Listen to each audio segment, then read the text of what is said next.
All right. Good morning and welcome to another Friday morning safety meeting. Today is October 3rd of 2025, which means that I'm wearing the wrong sweatshirt. If you're like me and wearing the not pink sweatshirts, make sure to go see Sarah and help support a good cause with that. Safety news today: 28 days without a recordable injury, 16 days without a first aid injury, and 2 days without a vehicle incident. Brings us to our topic today, which is driving. All right, so motor vehicle crashes are the number one cause of fatal work-related incidents. You always want to make sure to follow vehicles at a safe distance, drive at a safe speed. Don't be an anomaly on the road. So the people that are going really, really fast on the highway, they are different than everybody else on the road and surprise people when they come up on them. Same with people that are going super slow on the highway. They're also something that people aren't expecting, and when they come up on them, tend to cause an accident. So you always want to be you don't want to be going excessively fast, right? But at the same time, you want to be driving with the speed of traffic as best you can. You always want to be vigilant and paying attention to what's going on around you as well. And that's whether you're in the driver's seat or the passenger seat. I want to put down the phones. 78% of crashes are caused by distracted driving in this day and age. And that's that statistic's a couple years old. So it's probably gone up just because more and more people are more and more addicted to their cell phones. We have the cameras in all the big trucks. Please make sure that you're not blocking them or pointing them in weird directions or doing anything like that. We'll be taking a look at all the vehicles to make sure they're still in serviceable condition. So obviously we're driving larger vehicles than most people doing construction. So it's important to remember that you have a larger footprint on the road. You have more blind spots. You have more energy in collisions. And the safety systems in trucks, especially once you get to like the M2s and up vehicles, they're designed to protect the public and keep you in the seat controlling the vehicle. They're not really so much meant to protect you as the driver. So really, all you have going for you in terms of safety is the size of your vehicle and your seatbelt. So if you're not using your seatbelt, you're going every safety feature that really is available to you as the driver or passenger of that vehicle. So you're playing Russian roulette, right?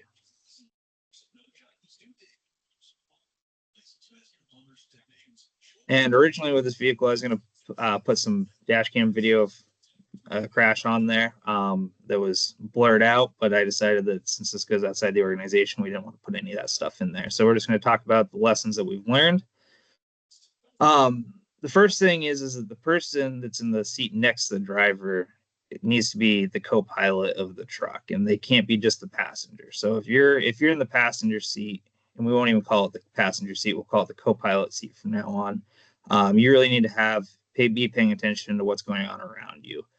You're getting paid to be there. You're getting paid to be the co-pilot, and you need to be handling navigation.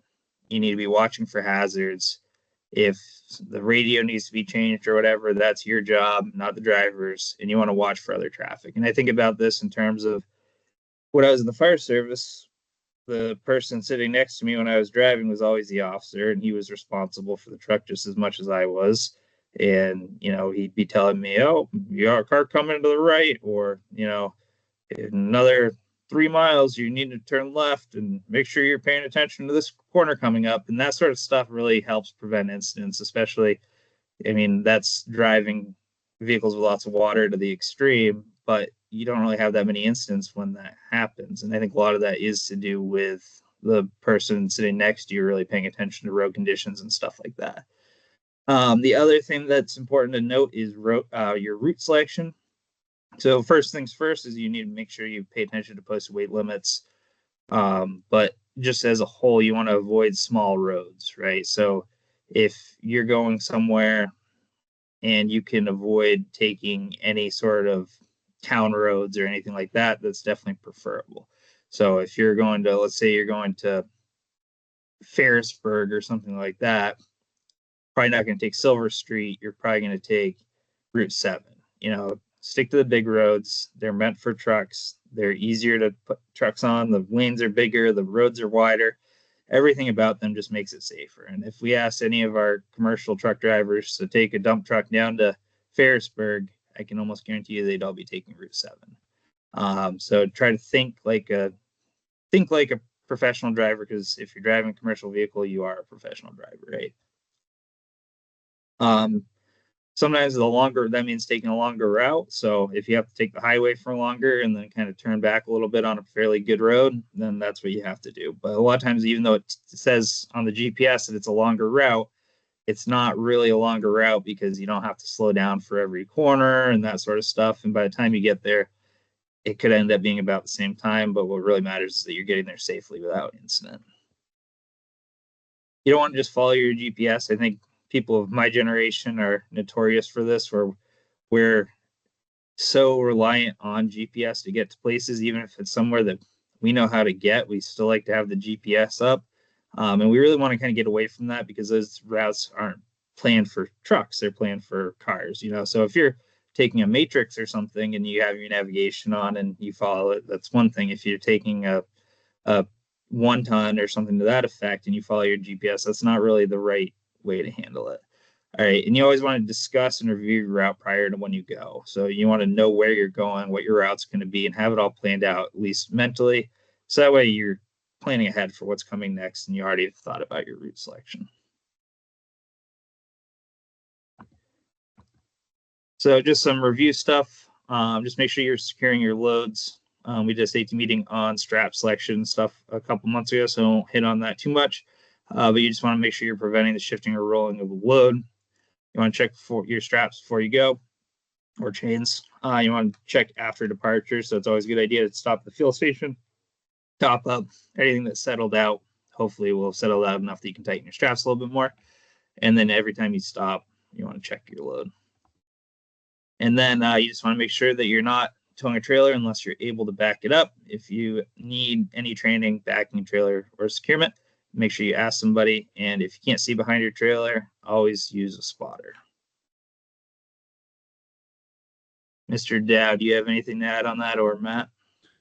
Do a walk around before you leave the yard. I stopped somebody the other day that had a pile of stone on the back of their 1-ton tailgate because it was falling off. I just happened to be out there. But when you load, we load a lot of stuff in the yard right now, in the large and small trucks, because we're stockpiling here. So do that walk around. Check when you check the straps. Also check the back of the truck. Check your tailgate too. I've had a couple of those lately. Also, that it's frustrating when you go out there and all of a sudden you start losing stuff in the road. I also think those GPSs, some of them, do they have truck route on those? Like I seem to remember something like that, but I've never really looked into it. But I know they have. Yeah, I know Garmin makes them for trucks, like specifically for trucks, and I don't know enough about it. We can definitely look into it and discuss it after. But even on the regular maps, you can avoid tolls. I almost think there might be a selection in some of the regular maps on our phone for truck route, but I'm not sure. Something worth looking at. Definitely. We might already. Matt, you got anything?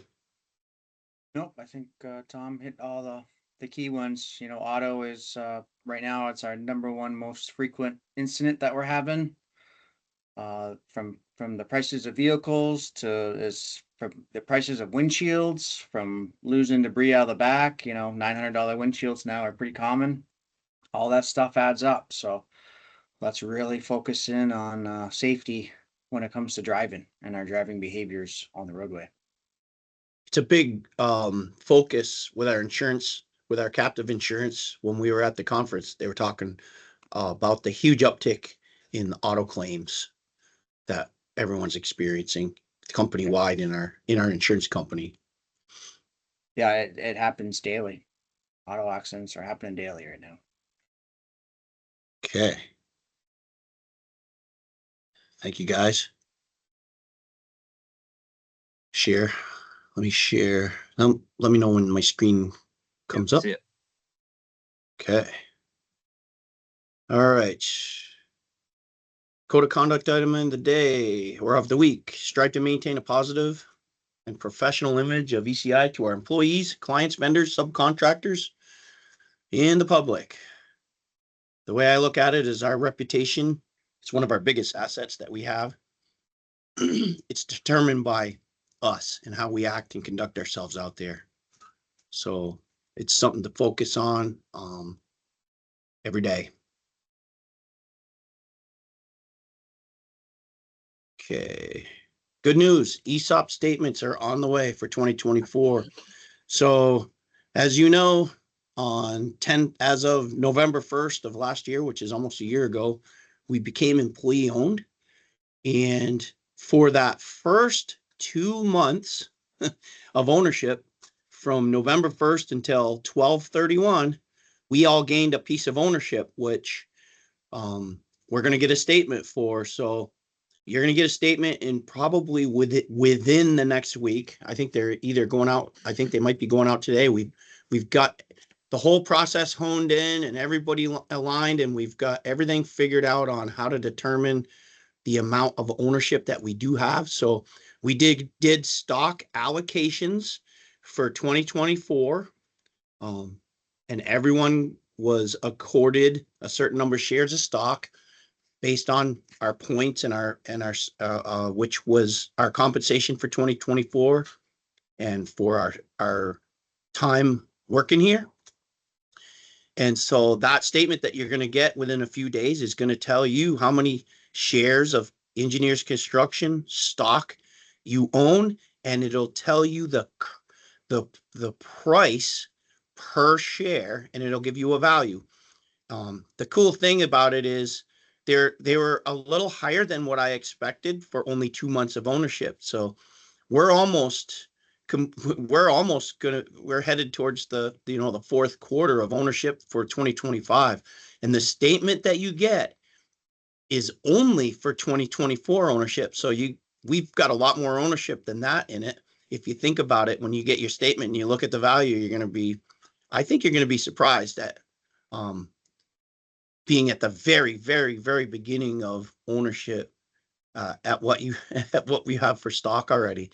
And every year it's going to get, like 2025, you're going to get assessed more shares. And then as we pay down our debt over time, the share value is going to increase. So just remember, that's a snapshot as of 12/31/2024. So I think that's pretty cool that we got that finally honed in. We had a lot of issues getting it done, and a lot of it was the logistics of figuring out for the first time, getting everything lined up and changing the way we do a lot of the stuff that we didn't have to worry about before. So look for your statements. You can read what I said because I just ad-libbed. But if you have questions, Erin Markle, her email and her phone number's here. And either Erin or I can also, I think we can get access somehow and print that information out for you if something happened and you didn't receive it. So look for those in the mail. It'll be a pretty thick envelope because it's going to have that statement.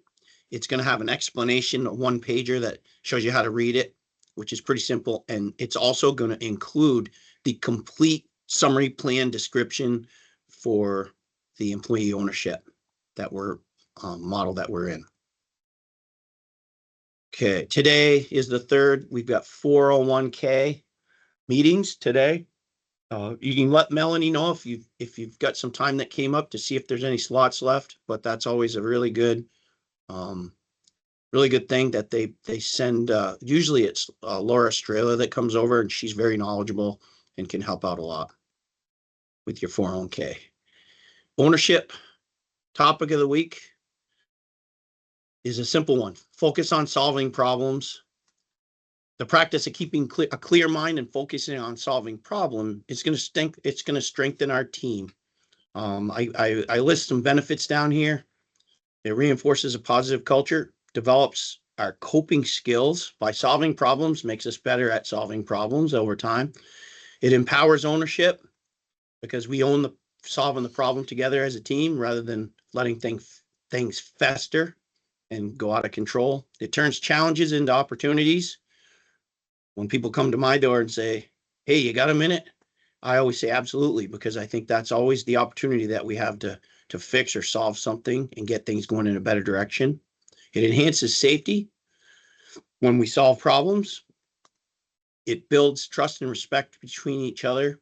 It boosts productivity, and it develops our ability to collaborate and solve rather than the burden that we have of obsessing over problems and issues and complaining to the wrong people that can't help solve it.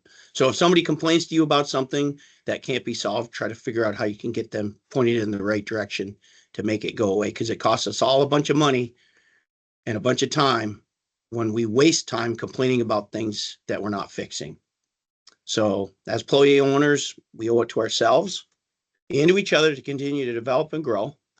Our ability to focus on being positive and to solve problems is the essence of our culture, and it's going to contribute in a way to our future wealth as we are all employee owners of ECI. So thanks for being a problem solver. And if you can't solve it, bring it up the chain. And if you ever come in to see me, I will try to help you get it solved. A little shout out to everybody. We're starting our fourth quarter of this 2025 season. We're in the final stretch. Also, we're within 30 days of our first year of employee ownership. I want to thank everyone for all the dedication, for the hard work, and for all the quality projects that you've all delivered this year. I think the extra flexibility for working at night, working weekends, working on shutdowns, sometimes getting jockeyed between different jobs, it's really appreciated. And the one thing I'm going to do is make sure that the managers take notice to all the extra efforts that you've done and reflect it in your bonuses this year. When we give bonuses, a component of that, some of the thinking is going to be for the dedication and hard work that you guys have all put out this season. So let's finish the season strong. It's also gonna help boost our 2025 evaluation, which is gonna relate to the statements that we're gonna get mid-year next year for our 2025 ownership. We got the Railroad Golf Tournament on the 4th, which is Saturday, tomorrow. Tom Pigeon, do we need any more players? Are we good? Do we got team? If I could use one or two more, so reach out to me today if you want to play. If you did not get my text the other day, and you had reached out to me about playing, make sure you reach out to me ASAP this morning. Yep. So that's tomorrow. I think Yep. you're gonna have good weather, so that'll be good. That's what it sounds like. So excellent. Thanks, Tom. Family Fun Day is on the 11th. You probably have hopefully heard from Elena if you registered or signed up. If you have any questions about it, I've got Elena's number here. Let her know that's a week out. That's a week from tomorrow. And that's going to be up at the Bushy Pit.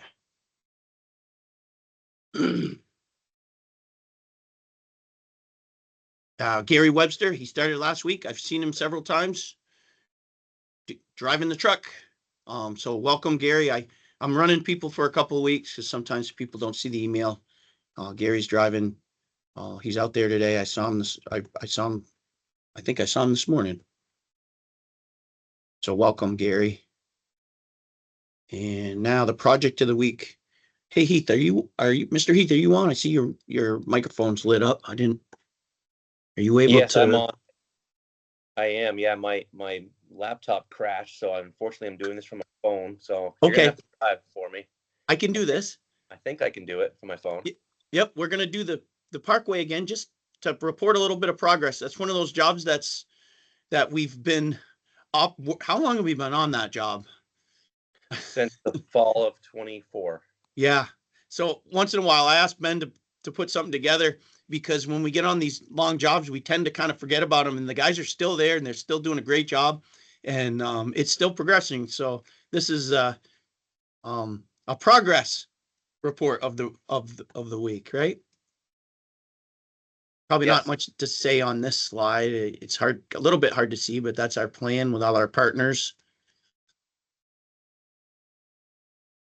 Okay, history. All right, I'll give you guys a quick history lesson on this project. In the 60s, a plan for improved access to the central business district of the city of Burlington was proposed to connect Interstate 189 to Main Street. Construction began in the summer of '79 at the south end of the project with the construction of Route 7 interconnector, but then terminated in the late '80s due to safety concerns and environmental impact. The project was ultimately lost in legal limbo for decades until environmental clearance was passed and the initial contract began in 2022 on the section between Kilbourne Street and Home Avenue, which is basically the center of the whole project. We're doing the two ends. As a multifaceted operation, the Champlain Parkway project would require cooperation with multiple divisions of ECI. The project is split into two sites, Pine Street North, which includes improvements from Kilbourne to Main Street, and Parkway South, which is reconstructing the extension of 189 into Burlington. Both sites will receive new street lighting and signalized intersection installations, improved stormwater drainage features, and roadway reconstruction. So we previously presented on this project in June, and we looked at the work that we had performed this winter and in the spring. Now we're talking about the work from June to present. ECI performed all of the base paving on the Champlain Parkway South section, including the main roadway between Holman Avenue and 189, along with each of the ramps. This was a lot of paving, and those guys were there for many days, and we put down a lot of mix. It was a huge effort from the paving group.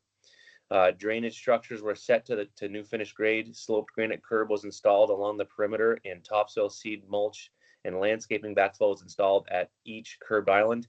For anybody involved with this project, they'll know that actually getting granite curb in the ground was quite the challenge. Our subcontractor was continuously and constantly, letting us down in terms of getting to the job site and actually performing the work, and then only doing a couple days at a time. So that's been really hard for us.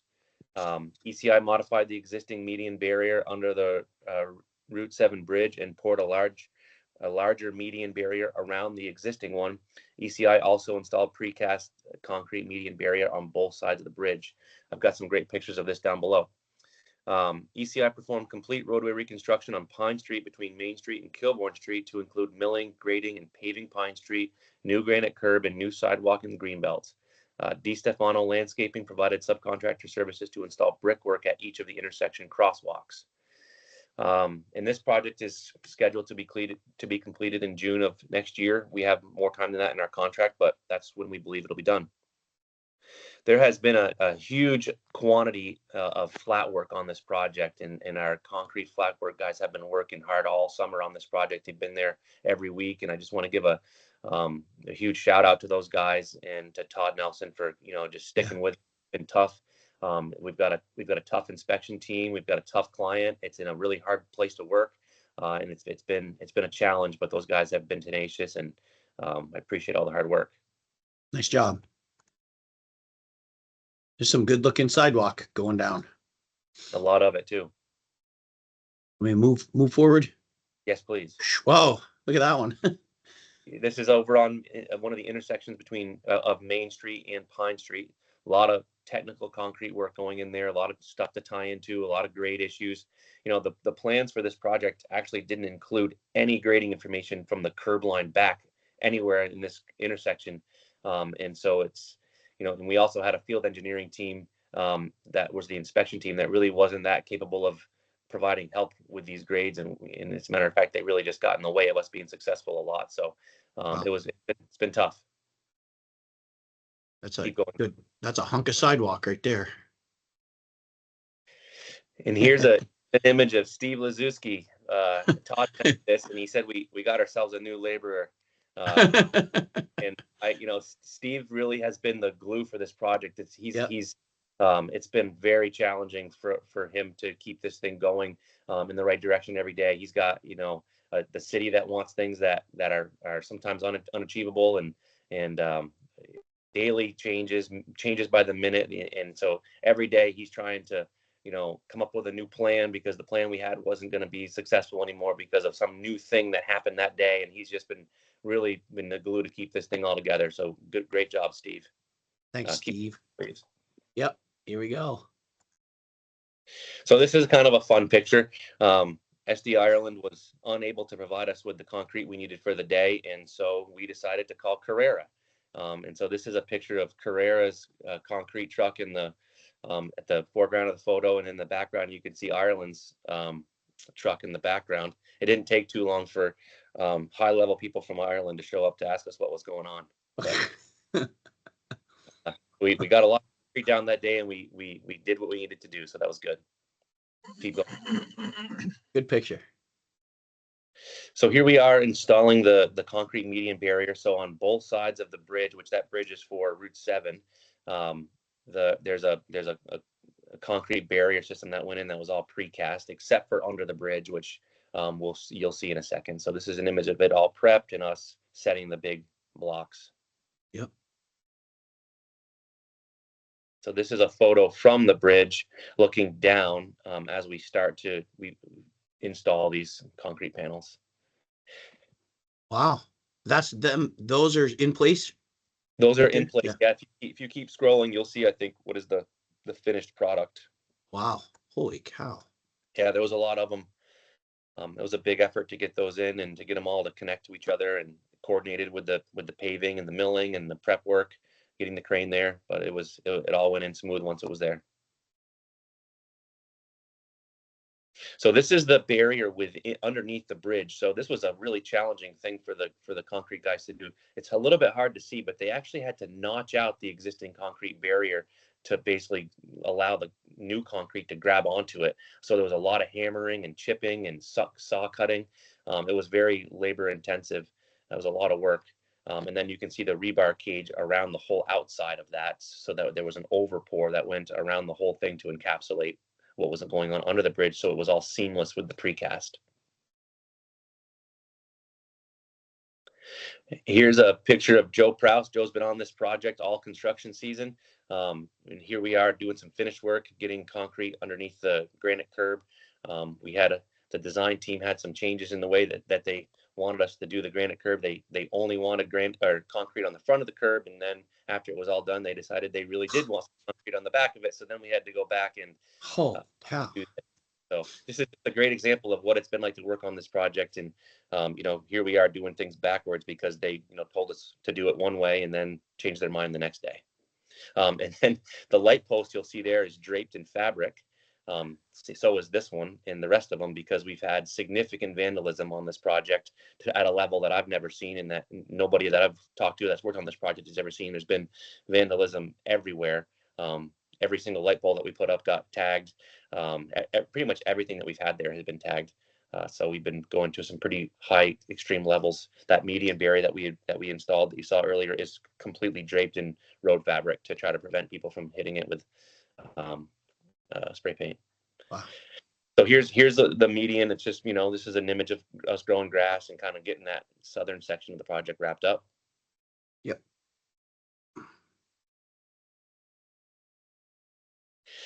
In the 3 or 4 of the intersections we have to install these brick and granite crosswalks.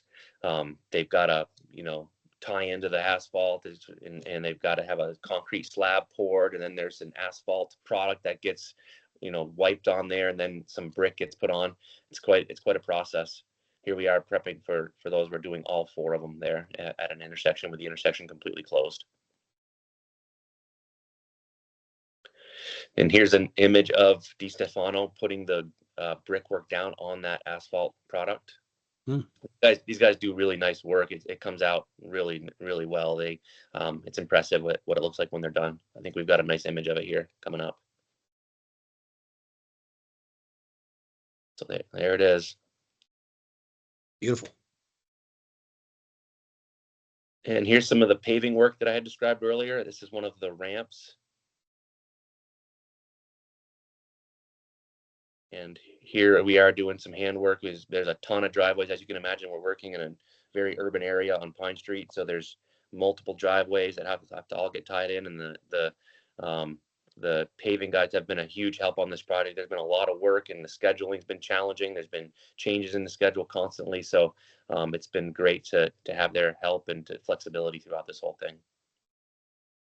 And this is a picture of what I called the gang. These guys had been on this project for the whole season. Greer Peliquin, Joe Prouse, Dave McCunna, and Colin Moss have all been there through the thick of it, and working hard and being consistent every day. And so thanks a lot for all your hard work, guys. It's like they're doing the backwards concrete job there that we had Yeah. to do, right? Yeah, Thanks, Mr. Heath. you bet. I got a photo from the archives. So this is down by the intersection down just past the pond, which isn't there yet. You'll see up in the top right, that's our salt shed. This was built in Engineers Drive back in 1991. There's Mike, or either Michael and Roger and Mark and Larry Chamberlain, and that valve stem on the right ended up getting extended. That water line is about 9 feet deep down there because Alan Pigeon kept coming out and raising the dip in the road. So that's down just around the corner out through the yard. That's what it looked like back then. You can kind of see the salt shed that's out behind me, Matt Siganowicz's office up there on the right. So looks a little different now. And I'll turn it over to Matt Orzelak. And it's just about 7 o'clock, 7:01. So we got good timing this morning. Matt and Tom? Yep.